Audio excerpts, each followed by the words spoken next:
Salam sejahtera, salam bahagia bagi seluruh jemaat Jesus Christ Community GCC dan juga seluruh simpatisan GCC dimanapun Anda berada. Berjumpa kembali dengan kami melalui ibadah live streaming dengan saya Pendeta Nathan Jurnawan. Hari ini kita akan mendengarkan firman Tuhan dengan tema Indah pada Waktunya.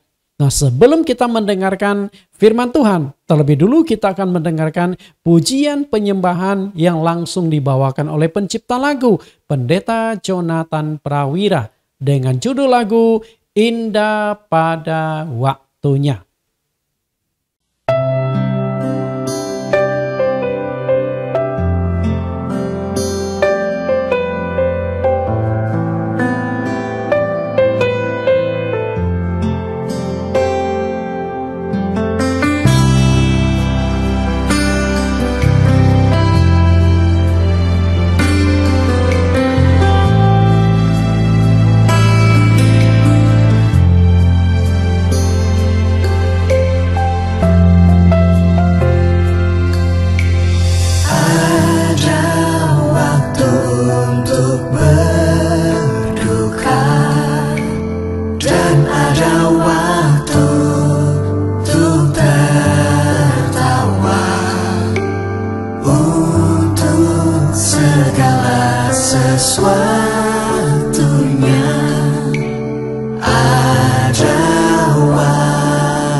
Semuanya indah pada waktunya.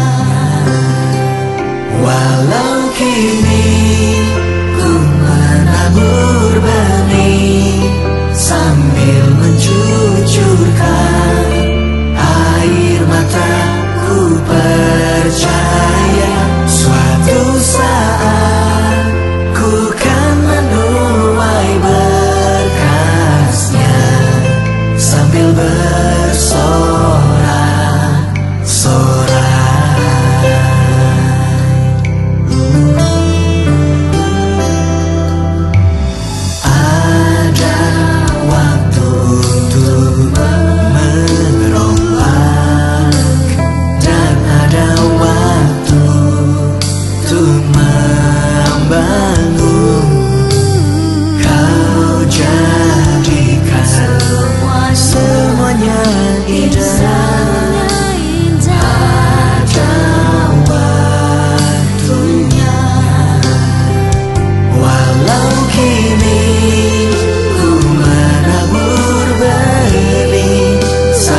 Bapak Ibu, kita sudah mendengarkan pujian penyembahan, kita akan masuk ke dalam firman Tuhan. Mari kita berdoa, mohon Tuhan Yesus pimpin kita untuk mendengarkan kebenaran firman hari ini. Di dalam nama Tuhan Yesus Kristus kami berdoa. Tuhan, hari ini kami kembali live streaming. Kami rindu mendapatkan pencerahan-Mu, dijamah dengan kekuatan firman-Mu, diberkati oleh firman-Mu. Hari ini kami akan mengupas firman Tuhan indah pada waktunya, supaya kami bisa melakukan satu penggalian ulang ketika kami menghadapi masalah, kesulitan, dan penderitaan. Seringkali kami tidak sabar. Kami akan memaksakan kehendak kami, memaksakan waktu kami, tapi melalui pelajaran hari ini kami boleh belajar untuk tunduk dan mengikuti waktu Tuhan. Karena kami percaya bahwa waktu Engkau adalah yang terbaik. Pimpin kami, buka hati kami, telinga kami, agar kami tahu bagaimana mengikuti waktu-Mu yang terbaik. Dalam nama Tuhan Yesus Kristus, kami siap mendengarkan firman Tuhan. Amin. Indah pada waktunya. Inilah judul yang akan kita kupas pada hari ini. Nah, Allah yang kita sembah adalah Allah yang sangat teratur. Dengan kata lain, Allah yang kita sembah itu bukanlah Allah yang bekerja secara serabutan, bekerja secara mencelak-mencelok, bekerja secara tidak jelas. Nah, Allah yang kita sembah itu adalah Allah yang sangat teratur. Nah, keteraturan Allah itu sudah diungkapkan dari Kejadian ketika Alkitab ini Anda buka. Dari Kejadian pasal 1 Anda sudah bisa melihat wujud keteraturan Allah. Khususnya dalam konteks yang berkaitan dengan waktu. Nah, Allah melakukan penciptaan selama 6 hari. Hari pertama dia ciptakan apa? Hari kedua ciptakan apa? Ketiga apa? Sampai di hari yang ke-6. Dengan adanya penciptaan selama 6 hari, itu sudah memberikan gambaran jelas kepada kita bahwa Allah itu bekerja tidak serabutan, tapi dia bekerja secara teratur. Demikian pula ketika Allah bekerja sangat terikat pada aturan waktu. Maka selama 6 hari penciptaan itu selalu dikatakan jadilah petang, jadilah pagi, itulah hari pertama, hari kedua, hari ketiga, dan seterusnya. Keteraturan dalam waktu. Sebelum memasuki penciptaan 6 hari, masih ada di dalam waktu kekekalan. Kapan dan hari keberapa bumi itu diciptakan tidak seorang pun yang tahu. Kadang-kadang jemaat itu seringkali salah dan terjebak. Ketika saya tanya, langit bumi diciptakan pada hari keberapa? Langsung mereka berkata, hari pertama. Sebenarnya tidak ada penekanan penjelasan ke sana bahwa di hari pertama Allah menciptakan langit dan bumi.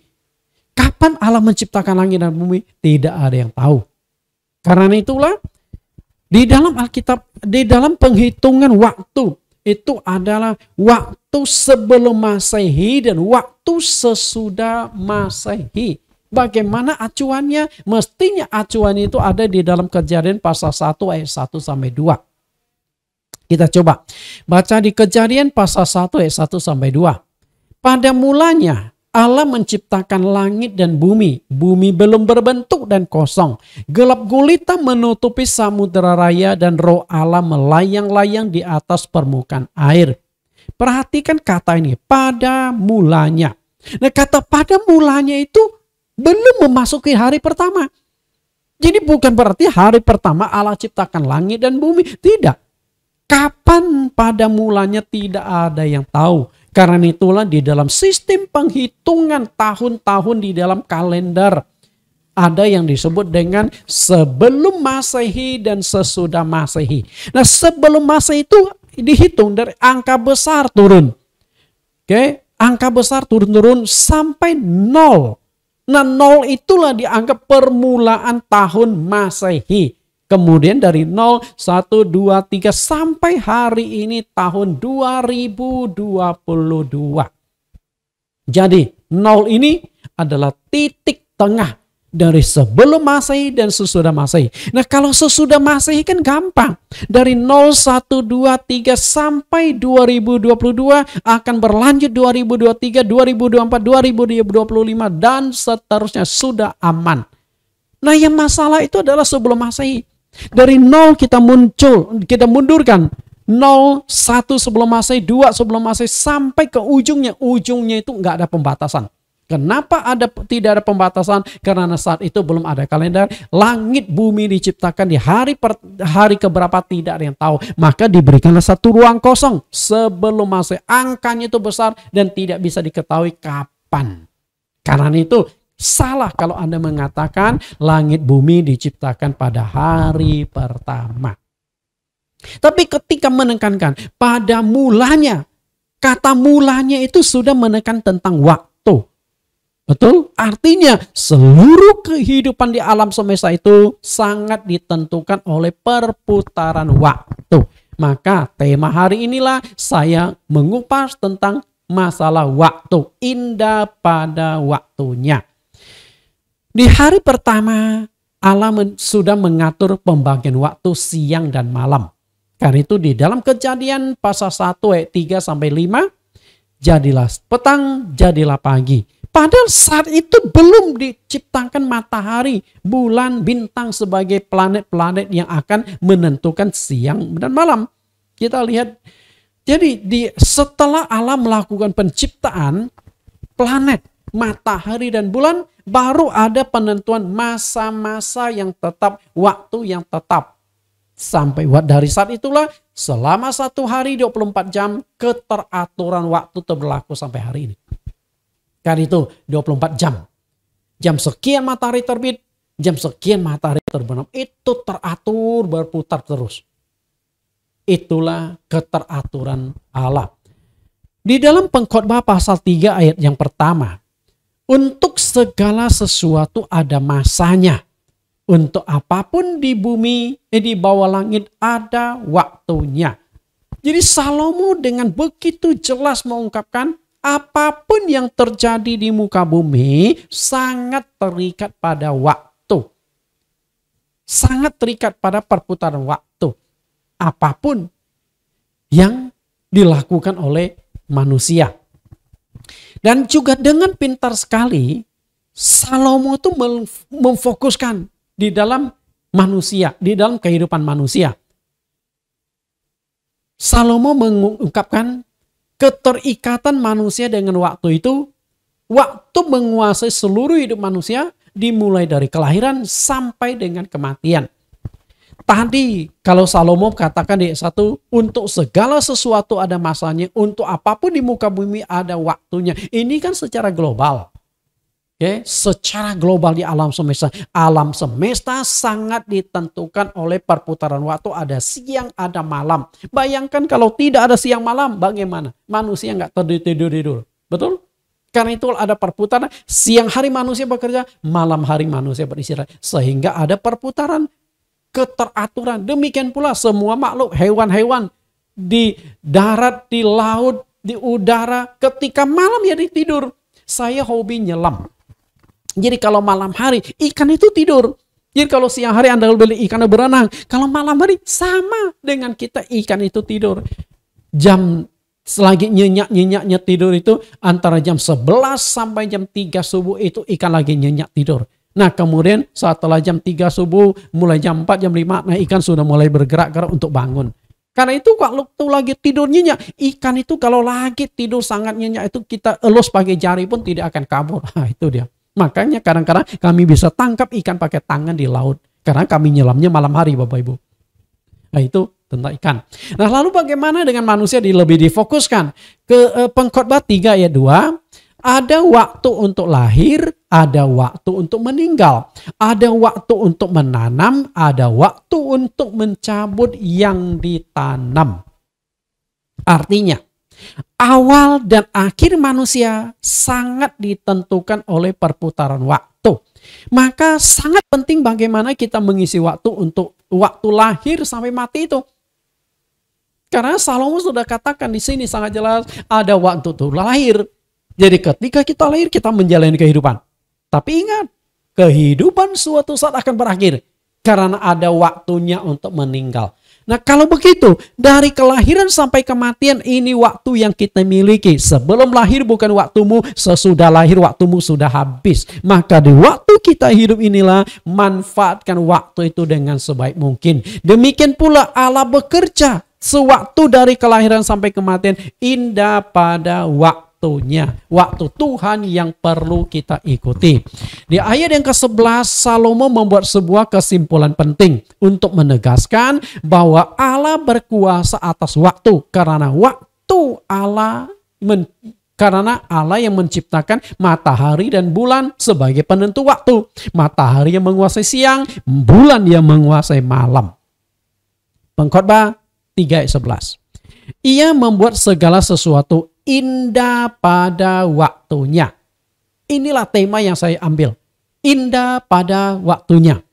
Bahkan ia memberikan kekekalan dalam hati mereka. Tetapi manusia tidak dapat menyelami pekerjaan yang dilakukan Allah dari awal hingga akhir. Perhatikan kata menyelam. Manusia tidak dapat menyelami apa yang dilakukan Allah dari awal hingga akhir. Kata menyelam ini, itu seperti di laut, seseorang menyelam. Ada tempat yang dangkal. Kita bisa lihat sampai ke dasar. Kita bisa menyelam sampai ke dasar. Tapi ada yang dalam, yang mencapai ribuan meter ke dalam laut. Bahkan ada yang mungkin Anda pernah dengar istilah palung laut. Palung itu adalah semacam gunung tapi turun ke bawah.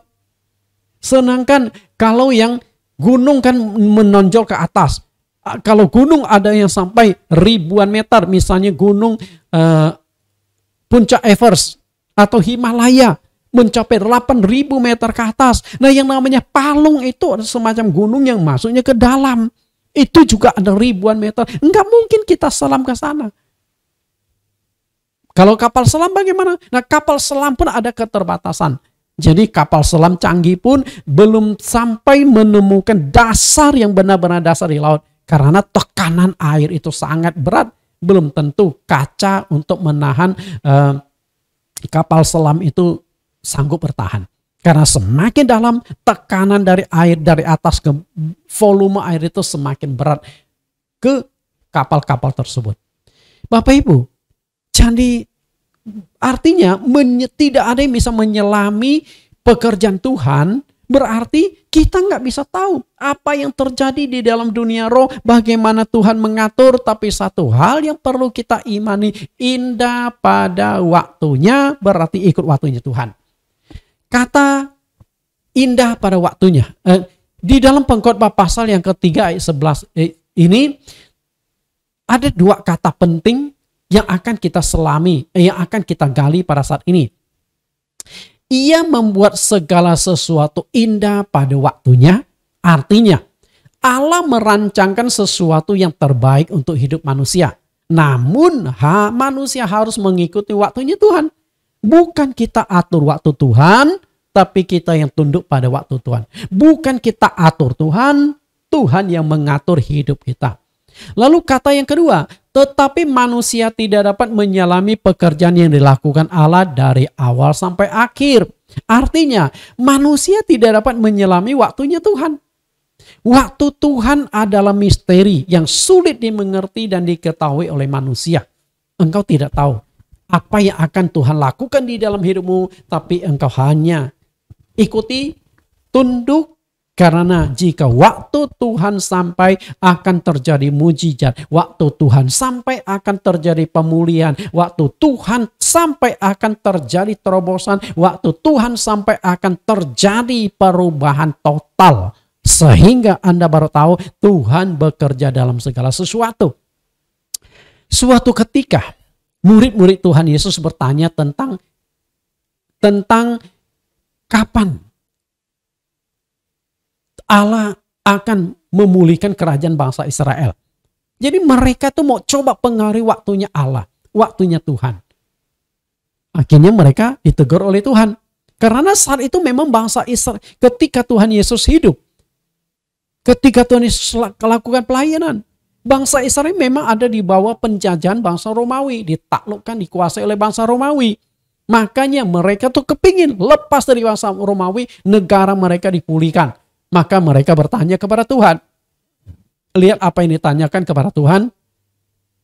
Kisah Rasul 1 ayat 6. Maka bertanyalah mereka yang berkumpul di situ, Tuhan, maukah engkau pada masa ini memulihkan kerajaan bagi Israel? Artinya mereka itu sudah cukup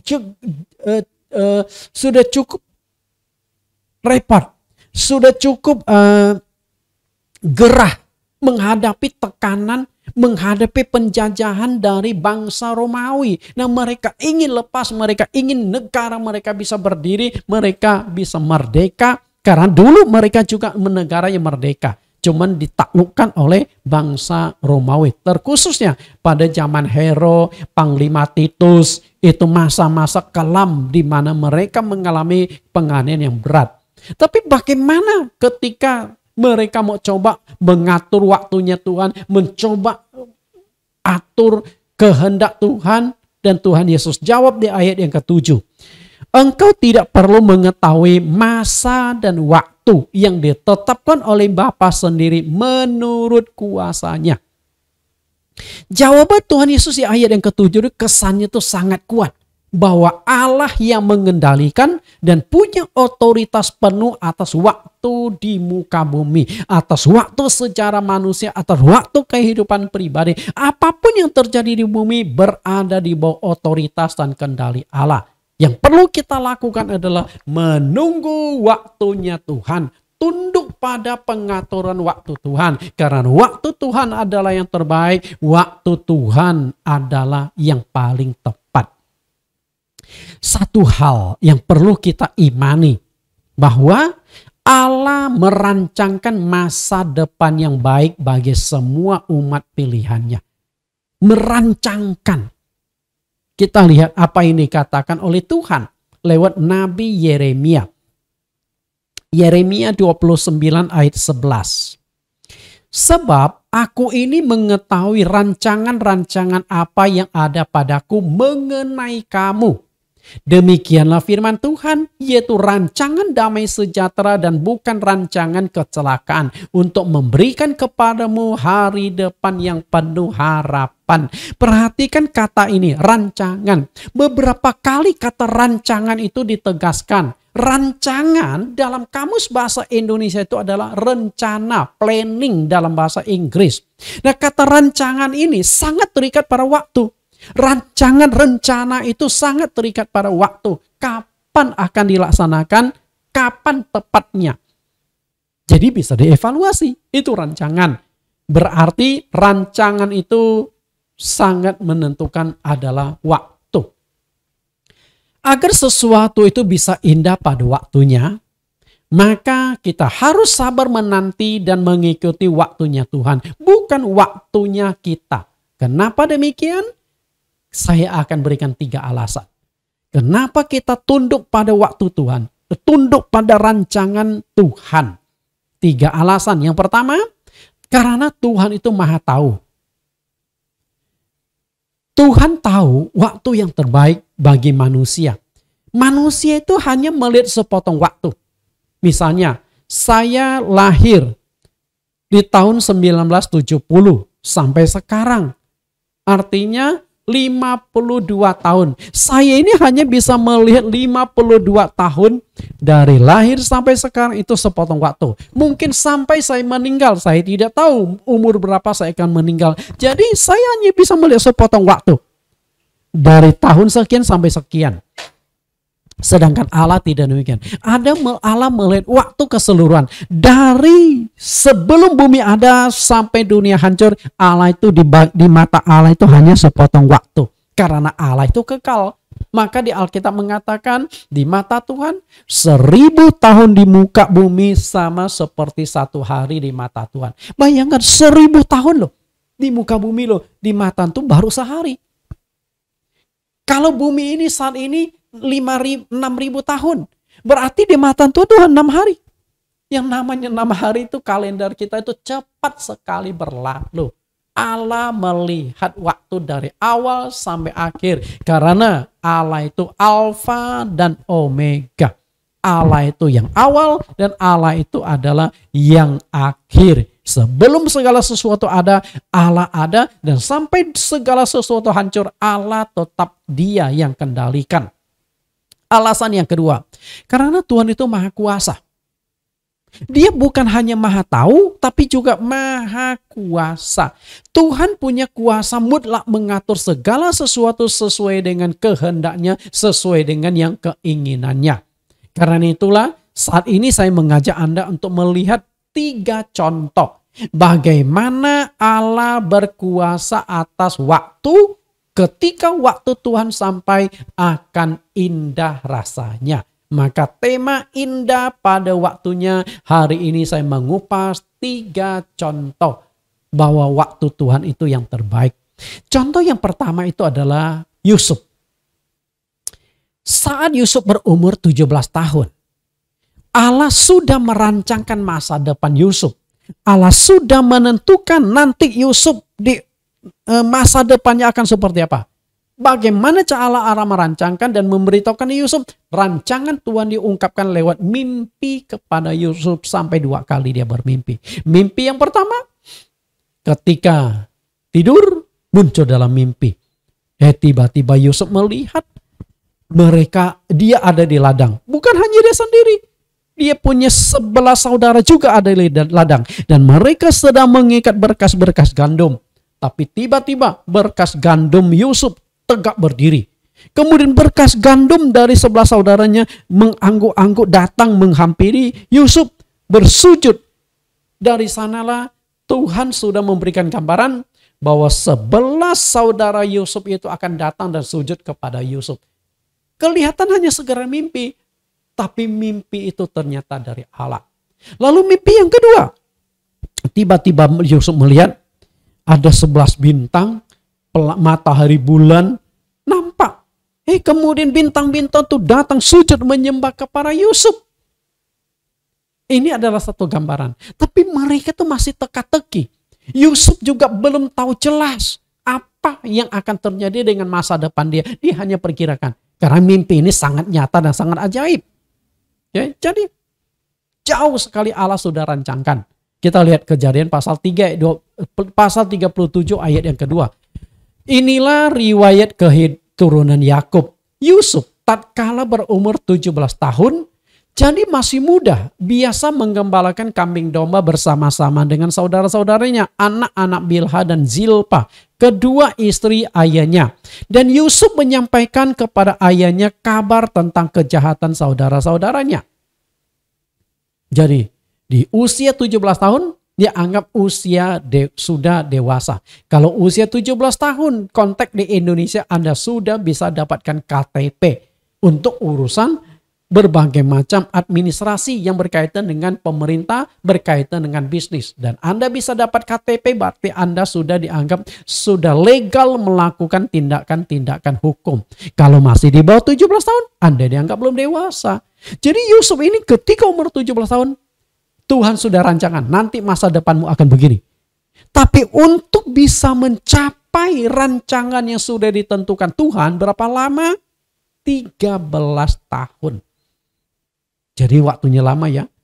Karena di umur 30 tahun Yusuf itu akhirnya benar menjadi Perdana Menteri di Mesir. Sehingga 11 saudaranya datang kepada Yusuf di Mesir. Sampai keluarga Yakub, orang tuanya yang bulan dan bintang tadi datang juga kepada Yusuf. Kita lihat Kejadian 41 ayat 46. Yusuf ketika berumur 30 tahun ketika ia menghadap Firaun, raja Mesir itu. Maka pergilah Yusuf dari depan Firaun lalu dikelilingannya seluruh tanah Mesir. Jadi di umur 30 tahun itulah Yusuf diangkat sebagai Perdana Menteri di Mesir. 13 tahun. Nah 13 tahun itu artinya waktu Tuhan sudah sampai untuk menjadikan Yusuf penguasa. Untuk menaikkan Yusuf pada level-level tertentu. 13 tahun Bapak Ibu. Sebelum waktunya Tuhan itu indah, Yusuf itu harus mengalami masa-masa yang kelam, Masa-masa yang sulit, masa-masa yang penuh dengan penderitaan. Dimulai dari dibenci oleh saudaranya. Tadi kita sudah baca, Yakub ini punya 4 orang istri. Istri yang dicintai Yakub itu sebenarnya hanya Rahel. Dan Rahel inilah yang melahirkan 2 orang anak, Yusuf dan Benjamin. Nah, selain Rahel, Yakub itu juga punya istri yang lain, namanya kakak Rahel ini namanya Leah. Lalu Rahel dan Leah masing-masing itu punya pelayan, Bilha dan Zilpa, yang akhirnya juga menjadi istri dari Yakub. Jadi total Yakub punya 4 orang istri yang melahirkan 13 orang anak. 12 laki-laki dan 1 perempuan. Anak perempuan bernama Dina. Nah, dari 12 laki-laki inilah akhirnya menjadi 12 suku Israel. Bapak Ibu, 12 suku Israel. Jadi ketika Yusuf hidup bersama dengan saudaranya, Yusuf itu dibenci oleh saudaranya. Kebencian itu sebenarnya dipicu, pertama karakter Yusuf itu baik, yang kedua ayahnya memang pilih kasih. Yusuf itu yang paling dia sayangi. Kenapa Yusuf paling disayangi? Karena Yusuf itu lahir di masa tuanya. Kemudian Yusuf itu dari istri yang paling dicintai oleh Yakub, yaitu Rahel. Demi mendapatkan Rahel, Yakub itu pernah kerja dengan calon mertuanya 7 tahun. 7 tahun tidak dikasih upah. Hanya bekerja dianggap untuk mendapatkan Rahel sebagai mas kawin 7 tahun. Di malam pertama ditipu oleh mertuanya. Yang tidur dengan Yusuf ini, tidur dengan Yakub di malam pertama bukan Rahel, tapi Leah, kakaknya Rahel. Begitu besok bangun, ya Yusuf Yakub ini komplain kepada Yitro mertuanya, apaan ini kenapa engkau kasih anakmu yang pertama? Lalu mertuanya ngomong, di sini nggak biasa mengawinkan adik melampaui kakaknya. Kalau engkau tetap mau ambil adiknya, oke, mau nggak kerja 7 tahun lagi? Tapi karena dia cinta kepada Rahel, akhirnya oke. Jadi 7 tahun kerja lagi. Jadi 14 tahun untuk mendapatkan Rahel. Maka tidak heran anak Rahel itu begitu disayang oleh Yakub bagaikan mutiara. Dibuatkanlah jubah yang maha indah, makanan, perhatian, selalu fokusnya kepada Yusuf, itu menimbulkan kebencian. Tapi satu sisi, kebencian yang terjadi itu juga ada di dalam rancangan Tuhan. Ada di dalam rancangan Tuhan. Tapi saudaranya kan nggak tahu ini rancangan Tuhan. Kenapa saya katakan ada dalam rancangan Tuhan? Kalau Yusuf itu tidak dibenci oleh saudara-saudaranya, maka Yusuf itu nggak akan dijual, nggak akan disingkirkan oleh saudara-saudaranya. Betul nggak? Nah, kalau Yusuf itu tidak dijual, tetap tinggal di rumah orang tuanya, masa depan rancangan Tuhan tidak akan terwujud. Oke? Lalu Yusuf dijual, dan kebetulan yang beli Yusuf itu adalah salah satu petinggi kepala istana Firaun, namanya Potifar. Jadi Yusuf tinggal di rumah Potifar sebagai seorang budak. Tapi gara-gara masalah, difitnah akan memperkosa istri Potifar, lalu Yusuf dijebloskan ke dalam penjara. Itu juga ada di dalam rancangan Tuhan. Kenapa saya katakan Yusuf masuk ke dalam penjara dalam rancangan Tuhan? Karena di dalam penjara itulah Yusuf bertemu dengan juru minum raja dan juru roti raja.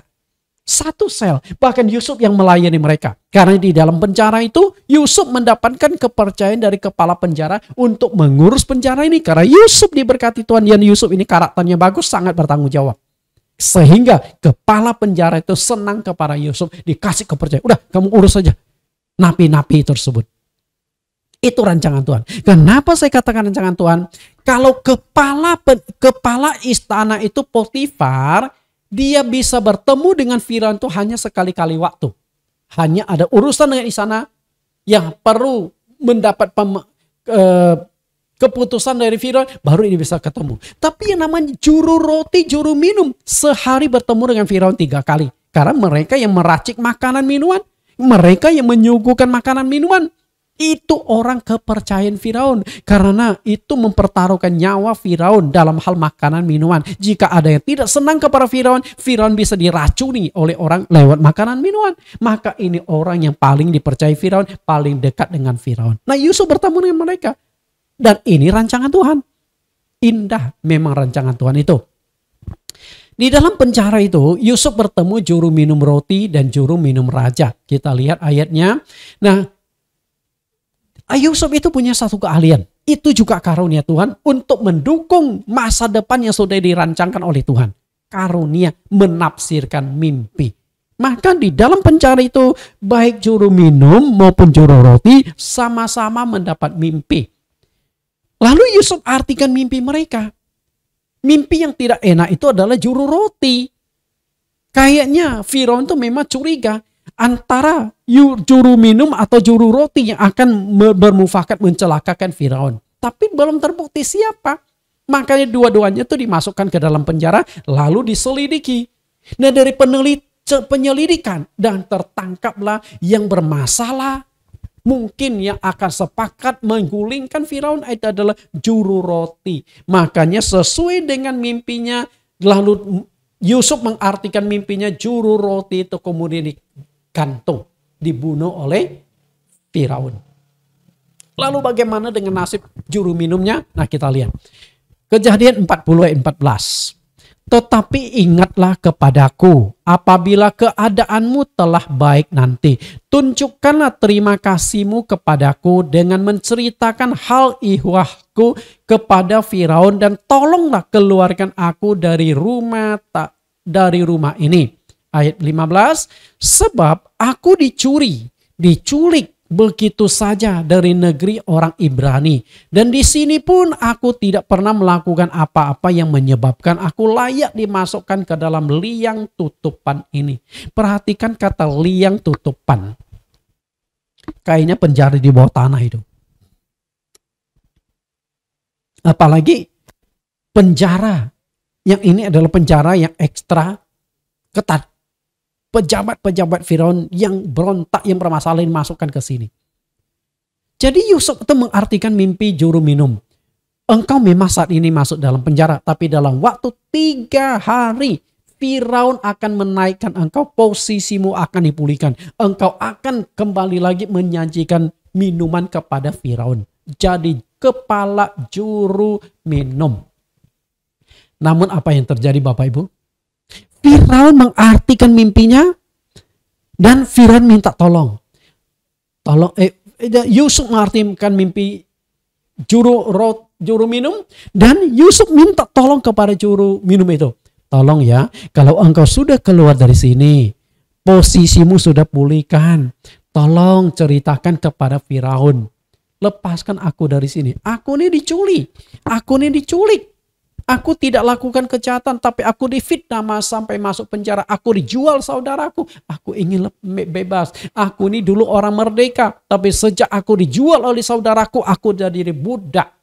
Aku ingin dipulihkan. Tapi bagaimana permintaan dari Yusuf? Memang mimpinya tergenapi. Juru minum ini 3 hari kemudian posisinya dikembalikan. Nama baiknya dipulihkan. Tapi anehnya dia lupa sama Yusuf. Dilupakan sama Yusuf itu juga ada di dalam rancangan Tuhan. Jadi Anda lihat bagaimana Tuhan merancangkan secara sempurna. Dia dilupakan. Kita lihat di Kejadian pasal 40 ayat 20. Dan terjadilah pada hari ketiga, hari kelahiran Firaun, maka Firaun mengadakan perjamuan untuk semua pegawainya. Ia meninggikan kepala juru minuman dan kepala juru roti itu di tengah-tengah para pegawainya. Ayat 21, kepala juru minuman itu dikembalikannya ke dalam jabatannya, sehingga ia menyampaikan pula piala ke tangan Firaun. Perhatikan, ke tangan Firaun. Berarti juru minum ini orang yang dekat dengan Firaun, yang bisa menjamah tangannya Firaun, karena piala langsung diberikan kepada Firaun. Karena Firaun itu nggak sembarangan, karena ini berkaitan dengan nyawa dia. Kalau ada menaruh racun, maka habislah Firaun. Maka dia harus percaya sama orang ini. Kemudian ayat 42, ayat 22, tetapi kepala juru roti itu digantungnya seperti yang ditakbirkan Yusuf kepada mereka. Ayat 23, tetapi Yusuf tidaklah diingat oleh kepala juru minuman itu, melainkan dilupakannya. Mestinya ini peristiwa luar biasa loh. Bagaimana juru minum itu bisa lupa?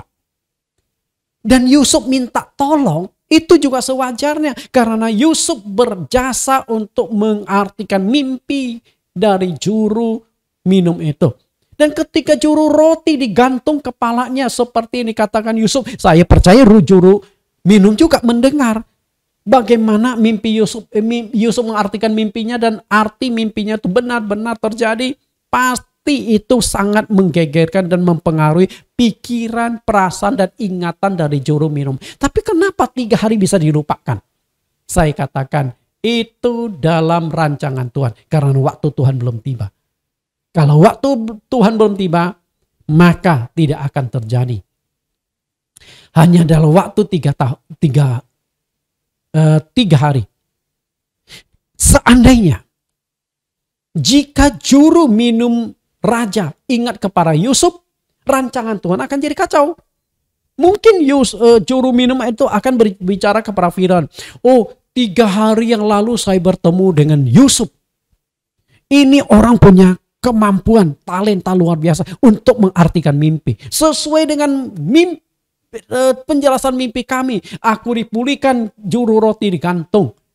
Tapi Yusuf ini seorang yang diperbudak, dijual, difitnah, masuk penjara. Apakah Tuhanku Firaun bisa memberikan instruksi agar anak muda ini dikeluarkan? Dia punya kemampuan mempengaruhi raja. Karena siang malam bisa bertemu dengan raja. Andai kata juru minum itu melakukan permintaan Yusuf, dan Yusuf akhirnya dibebaskan, rencana Tuhan tidak akan terjadi. Rancangan Tuhan tidak terjadi. Karena Yusuf akhirnya bebas, pulang ke rumah. Pulang ke rumah membuat heboh sekeluarga. Kejahatan anak-anak dari Yakub terbongkar. Bahwa mereka yang menjual Yusuf, yang mencelakakan Yusuf, membuat Yusuf masuk penjara 13 tahun mengalami penderitaan. Selain itu, Yusuf akan menjadi gembala kecil lagi. Masa depan suram, tidak ada perubahan. Karena itulah, waktu Tuhan belum tiba. Maka sengaja dibuat juru minum itu melupakan Yusuf. Nah, kenapa saya katakan sengaja? Ternyata Tuhan memang mau merancangkan kehidupan bangsa Mesir dan penduduk bumi lewat Firaun. 3 tahun kemudian Firaun baru bermimpi. Kita lihat Kejadian 41 ayat 1.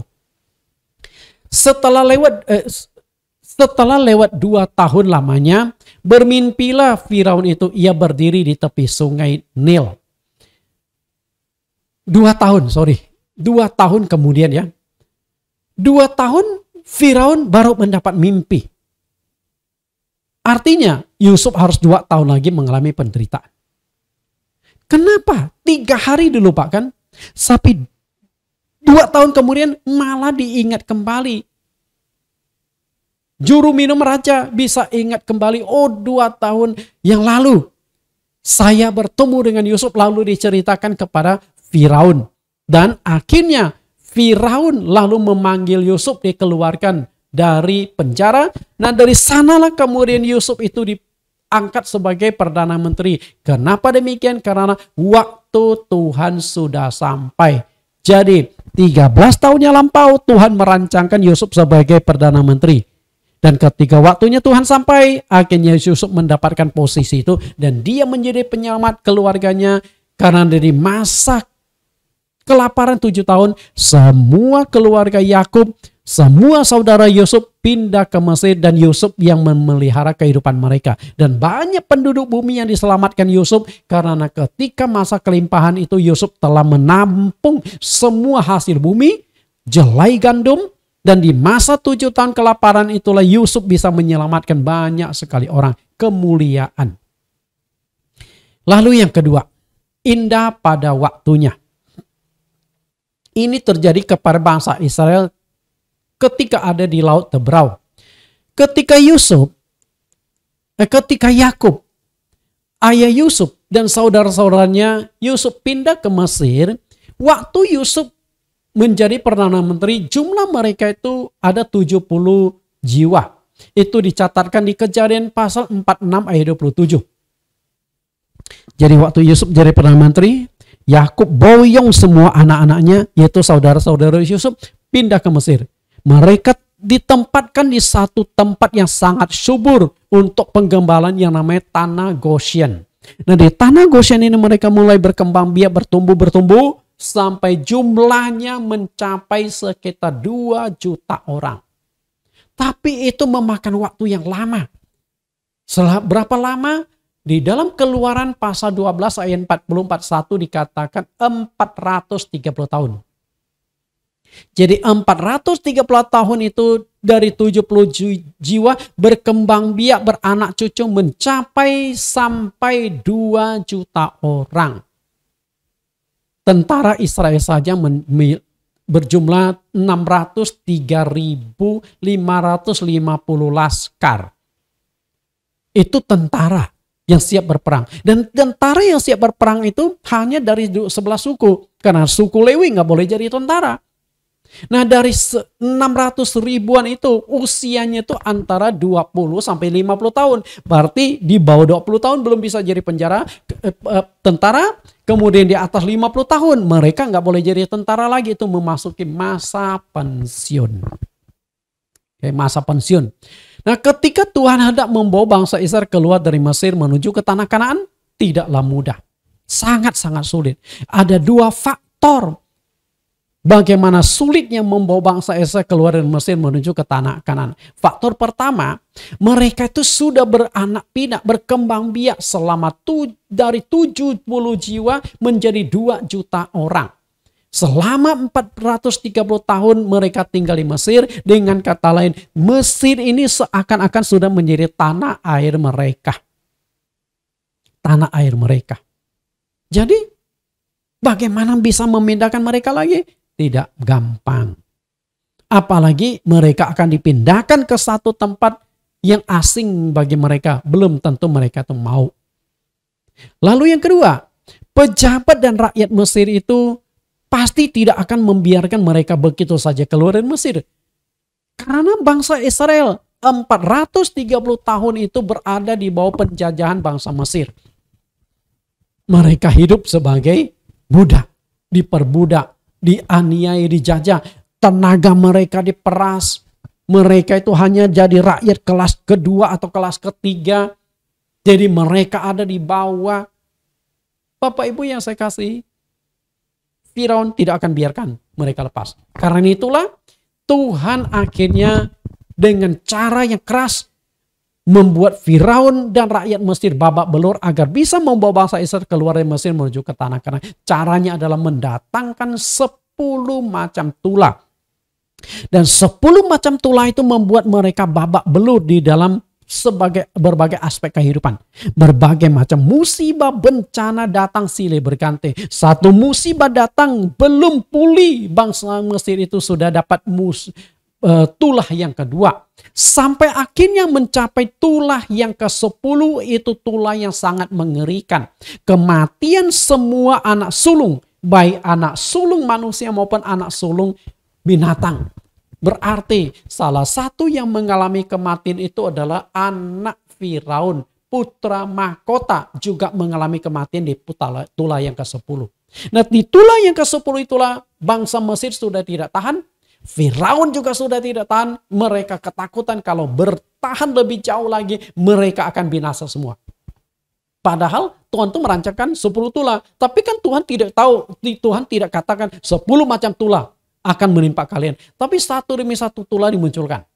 Sampai 10 tulah. Jadi anggapan mereka, kalau bangsa Israel masih tinggal di Mesir, nanti datang tulah ke-11, ke-12, jangan-jangan mati semua mereka. Maka mereka izinkan bangsa Israel keluar dari Mesir menuju ke tanah Kanaan. Nah, ketika mereka keluar dari Mesir, berjalanlah, sampailah mereka di tepi laut Teberau. Nah, masalah muncul. Oke, kita lihat.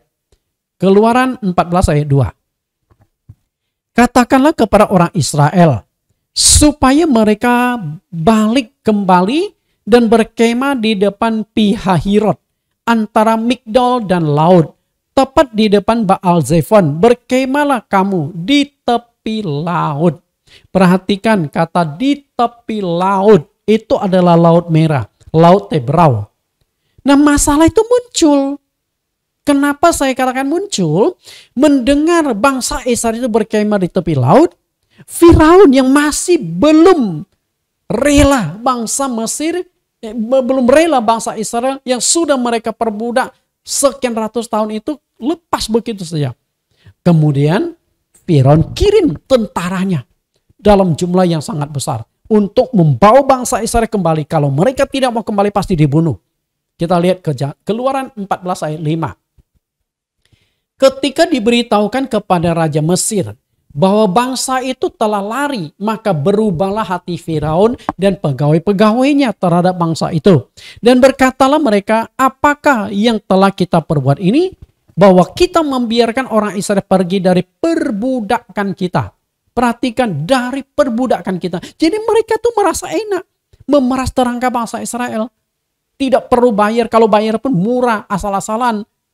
Jadi mereka merasakan banyak manfaatnya dari perbudakan untuk kerja di ladang, membantu mengurus rumah dan macam-macam pekerjaan kasar dipaksakan kepada bangsa Israel. Akhirnya diutuslah tentara. Ayat 6, kemudian ia memasang keretanya dan membawa rakyatnya serta. Ia membawa 600 kereta yang terpilih. Ya, segala kereta Mesir masing-masing lengkap dengan perwiranya. Hanya kereta perang saja dikirim 600. Belum lagi tentara-tentara pejalan kaki. Jadi ratusan ribu orang dikirim untuk menggiring bangsa Israel kembali ke tanah Mesir. Nah, di sini masalah muncul nih. Masalah serius. Karena mereka benar-benar terancam dan terjepit ada di posisi jalan buntu. Mau maju, ini laut. Bangsa Israel mau ke depan, laut. Sedangkan mau mundur, tentara Firaun sudah datang mengejar, mengepung mereka. Di saat terjepit itulah mereka ketakutan karena nyawa taruhannya. Mau kembali ke Mesir? Mereka pasti diperbudak lebih parah lagi. Enggak mau kembali, mereka dibunuh. Mau apa lagi? Lihat ayat 10, bagaimana ketakutan mereka. Keluaran 14 ayat 10, ketika Firaun telah dekat, orang Israel menoleh. Maka tampaklah orang Mesir bergerak menyusul mereka. Lalu sangat ketakutanlah orang Israel dan mereka berseru-seru kepada Tuhan. Sangat ketakutan karena itu nyawa taruhan mereka. Tetapi bagi Tuhan tidak ada kata terlambat. Tuhan selalu bertindak tepat pada waktunya.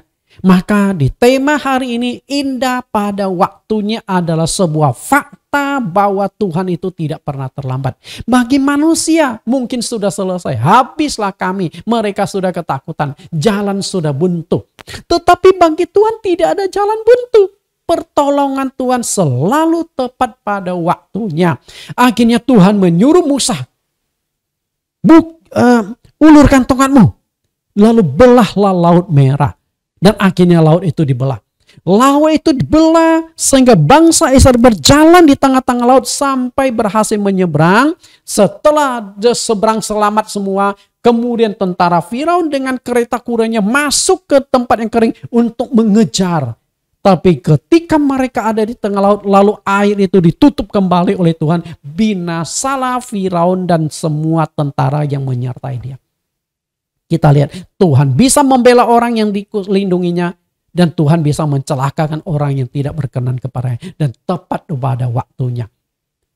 Tepat. Seandainya Firaun dan tentaranya dan pegawai-pegawainya tidak dibunuh di laut itu, ada kemungkinan setelah bangsa Israel menyeberangi Laut Merah, mereka akan menggunakan perahu menyusul dan menyerang bangsa Israel. Tapi mereka sudah habis. Dengan demikian bangsa Israel selamat. Yesaya 55 ayat 8-9. Sebab rancanganku bukanlah rancanganmu dan jalanmu bukanlah jalanku. Demikianlah firman Tuhan. Rancangan Tuhan dengan rancangan kita beda. Maka kita harus tunduk pada rancangan Tuhan, bukan mengikuti kehendak dan rancangan kita. Jalan Tuhan dengan jalan kita berbeda. Cara Tuhan dengan cara kita beda. Menurut kita caranya begini, tapi Tuhan tidak. Ayat 9. Seperti tingginya langit dari bumi, demikianlah tingginya jalanku dari jalanmu dan rancanganku dari rancanganmu. Perbedaan langit dan bumi. Jomplang. Karena itu jangan sok pintar, kita tunduk ikut pada rancangan Tuhan. Indah pada waktunya kalau engkau ikuti kehendak Tuhan. Lalu yang ketiga, indah pada waktunya. Kita ambil contoh mujizat di pesta pernikahan di Kana. Suatu ketika Tuhan Yesus diundang ke pesta pernikahan di kota Kana. Kemungkinan besar masih ada hubungan baik atau hubungan keluarga antara yang mengadakan pesta pernikahan dengan keluarga Maria dan Yusuf. Karena yang hadir itu bukan hanya Yesus saja. Maria pun ada hadir di sana. Maria itu diundang. Bahkan Maria bisa masuk sampai ke dapur dari keluarga yang berpesta itu. Dan dia mengetahui anggur habis juga Maria. Artinya Maria peduli sama keluarga itu. Karena itu keluarga Maria. Nah, Yesus ada di sana. Kita lihat Yohanes 2 ayat 1-2. Pada hari ketiga, ada perkawinan di Kana yang di Galilea. Dan ibu Yesus ada di situ. Yesus dan murid-muridnya diundang juga ke perkawinan itu. Ketika pesta sedang berlangsung, mereka kekurangan anggur. Ketika mereka kekurangan anggur, ibu Yesus itu berkata kepadanya, mereka kehabisan anggur. Perhatikan ayat yang ketiga, mereka kehabisan anggur. Ini masalah. Dalam tradisi bangsa Yahudi, yang namanya pesta pernikahan itu bukan 1 hari, 2 jam, 3 jam. Seperti pesta pernikahan zaman sekarang. Kita sewa gedung hanya dibatasi 2-3 jam. Lewat itu harus bayar lagi. Nah, pesta pernikahan bangsa Israel, bangsa Yahudi itu bisa berlangsung sampai 7 hari 7 malam. Setiap hari pesta. Karena itu berapa banyak makanan yang harus disajikan, berapa banyak minuman yang harus disajikan. Dan kalau tuan rumah kekurangan makanan atau kekurangan minuman itu satu aib yang sangat memalukan dan akan diingat seumur hidup. Karena itu masalah itu harus diantisipasi sebaik mungkin. Saya yakin keluarga yang mengadakan pesta di pernikahan Kana juga sudah mempersiapkan anggur yang dalam jumlah yang banyak. Tapi di luar prediksi. Karena undangan kan tidak bisa diketahui. Bukan seperti sekarang, saya mau pesta, saya kirim 100 undangan, lalu saya sediakan makanan untuk 200 porsi. Katakanlah satu undangan yang datang suami istri. Atau 300 porsi, suami istri anak. Bisa diprediksi. Tapi zaman dulu enggak. Ternyata yang datang begitu banyak sampai kehabisan anggur. Nah, di saat demikian apa yang terjadi? Untunglah Yesus ada di sana. Yesus segera bertindak. Yohanes 2 ayat 7-9. Yesus berkata kepada pelayan-pelayan itu, isilah tempayan-tempayan itu penuh dengan air. Dan mereka pun mengisinya sampai penuh. Ayat 8, lalu kata Yesus kepada mereka, sekarang cedoklah dan bawalah kepada pemimpin pesta. Lalu mereka pun membawanya. Ayat 9, setelah pemimpin pesta itu mengecap air yang telah menjadi anggur itu. Dan tidak tahu dari mana datangnya, tetapi pelayan-pelayan yang mencedok itu mengetahuinya. Ia memanggil mempelai laki-laki. Di saat kritis anggur, Yesus ada di sana. Nah, disinilah indah pada waktunya itu benar-benar terjadi. Kira-kira apa yang terjadi? Coba Anda renungkan. Apa yang terjadi? Jika Yesus tidak hadir di pesta pernikahan itu, apa yang terjadi? Mereka sudah dipermalukan. Padahal Yesus itu sangat sibuk di dalam pelayanan. Di dalam Markus pasal 6 ayat 31-34 mengatakan Yesus ketika pelayan dikelilingi begitu banyak orang. Sampai mau istirahat pun gak ada waktu. Sampai mau makan pun mereka tidak ada waktu. Saking sibuknya, apakah Yesus punya waktu untuk datang ke pesta pernikahan? Lalu kenapa Yesus bisa datang? Karena memang Tuhan sudah memprediksi akan terjadi demikian. Dan supaya keluarga itu tidak dipermalukan, Yesus hadir. Kemudian jika Yesus datang ke tempat itu di saat mereka kekurangan anggur, Yesus belum sampai. Gimana? Yesus memang punya rencana mau datang. Tapi anggur keburu habis sebelum Yesus sampai ke sana. Apa yang terjadi? Keluarga dipermalukan juga. Nah, kenapa jadi begini? Atau setelah Yesus datang ke pesta itu, waktu Yesus ada di sana, anggur masih ada. Nah, setelah Yesus pulang, anggur habis, baru ketahuan. Apa yang terjadi? Dipermalukan juga. Artinya waktu Tuhan indah pada waktunya. Nah, melalui khotbah saya hari ini, saya sudah ungkapkan 3 contoh. Yusuf, waktu Tuhan sampai indah pada waktunya. Bangsa Israel ada di tepi laut Teberau, di depan laut, di belakang tentara Firaun. Tuhan bertindak indah pada waktunya, tepat pada waktunya. Dan yang ketiga, pesta pernikahan. Tepat pada waktunya sehingga indah pada waktunya. Hari ini bila engkau punya masalah, kesulitan, pergumulan, mungkin engkau putus asa dan merasa hidupku telah selesai. Semuanya sudah hancur. Gimana tidak hancur? Usahamu hancur, ditipu orang. Bukan saja engkau tidak berutang. Keluargamu hancur, suami istri kehidupannya berantakan, anak-anak hancur, rusak, engkau ditipu, engkau difitnah, hancur. Sama seperti Yusuf mengalami kehancuran. Dan Anda merasa, saya sudah berdoa, tapi Tuhan tidak peduli. Tuhan tidak sayang padaku. Tuhan tidak sanggup menolong aku. Hancur, terlambat sudah. Maka akhirnya engkau frustrasi. Satu hal saya ingin katakan kepada Anda. Waktu Tuhan belum sampai. Bertahanlah. Selama engkau tetap bertahan. Selama engkau tetap percaya kepada Tuhan. Berpaut pada Tuhan. Tidak tinggalkan Tuhan. Ada waktunya Tuhan. Indah pada waktunya. Kita lihat satu ayat terakhir. Yesaya 49 ayat 8. Yesaya 49 ayat 8. Beginilah firman Tuhan. Pada waktu aku berkenan, aku akan menjawab engkau. Dan pada hari aku menyelamatkan, aku akan menolong engkau. Aku telah membentuk dan memberi engkau menjadi perjanjian bagi umat manusia. Untuk membangunkan bumi kembali dan untuk membagi-bagikan tanah pusaka yang sudah sunyi sepi. Bapak Ibu yang saya kasihi, waktu Tuhan. Kadang kau waktu Tuhan belum sampai, jangan dipaksakan. Katakanlah, Bapak Ibu yang dengar, Bapak-bapak lah yang dengar khotbah saya hari ini. Jika engkau punya seorang anak yang masih duduk di SD, di bangku SD. Suatu hari berkata kepada engkau, Papa, bisa nggak belikan aku sebuah sepeda motor? Supaya waktu ke sekolah aku bisa pakai motor sendiri, tidak usah diantar oleh papa. Kebetulan engkau punya duit. Anda mau belikan nggak sepeda motor untuk anakmu yang masih SD? Mau belikan? Kalau engkau membelikan sepeda motor kepada anakmu yang SD dengan dasar supaya tidak repot antar jemput, Anda ayah yang tidak bertanggung jawab. Anda ayah yang akan mencelakakan anakmu. Karena apa? Oh, anak SD tuntun motor saja belum kuat dan nggak mungkin dapat SIM dan masih sembrono, tidak bisa bertanggung jawab. Betul? Belum waktunya. Tapi kalau anak tersebut sudah duduk di bangku SMP, paling tidak SMA, minta sepeda motor. Anda berikan nggak? Anda akan berikan. Karena apa? Sudah waktunya. Jadi indah pada waktunya adalah mengikuti waktu Tuhan. Karena waktu Tuhan adalah yang terbaik.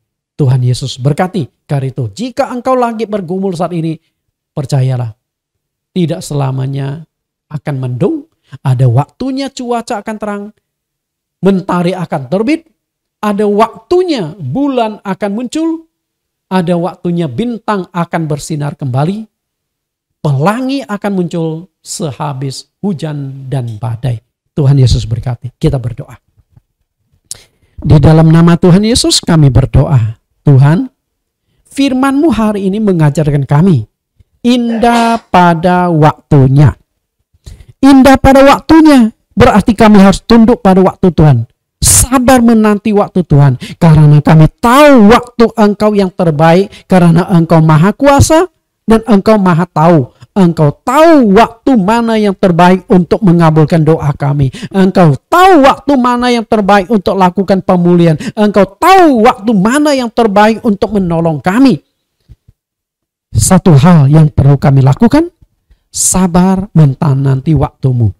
Karena itu hamba-Mu berdoa, bagi siapapun yang mendengarkan khotbah ini, yang saat ini sedang bergumul menghadapi kesulitan, usahanya hancur, di PHK, keluarganya rusak, hancur pernikahan mereka, anak-anak bermasalah, narkoba. Mungkin saat ini dia juga sedang menghadapi sakit penyakit, berobat tidak sembuh-sembuh, sudah berdoa tidak sembuh-sembuh. Tuhan, kuatkan mereka, tolong mereka. Jika waktumu sampai, pulihkan mereka. Di dalam nama Tuhan Yesus Kristus, pemulihan terjadi. Di dalam nama Tuhan Yesus Kristus, pertolongan Tuhan akan segera diberikan. Sehingga waktu yang indah akan terjadi di dalam hidupmu. Sehingga engkau akan merasakan kuasa Tuhan menjamah engkau. Pemulihan terjadi, kesembuhan terjadi. Di dalam nama Tuhan Yesus Kristus. Amin. Bapak Ibu, sampai bertemu minggu depan dengan tema-tema yang menarik. Tuhan Yesus berkati.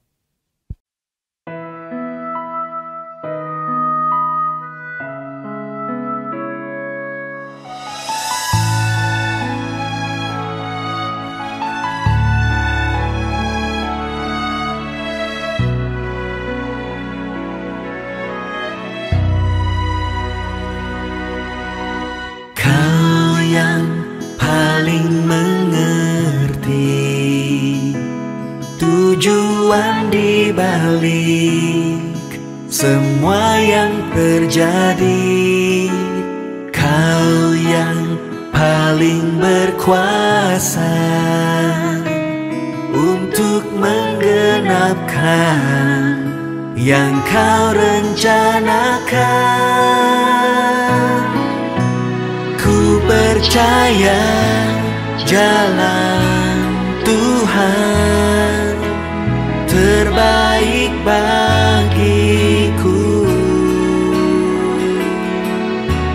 Ku percaya waktu Tuhan terindah bagiku.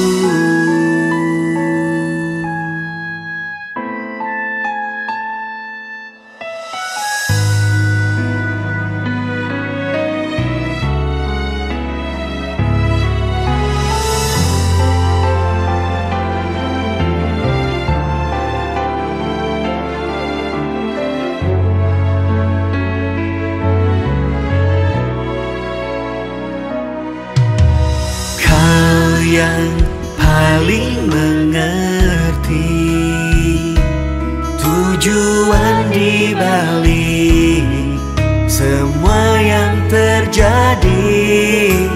Kau yang paling berkuasa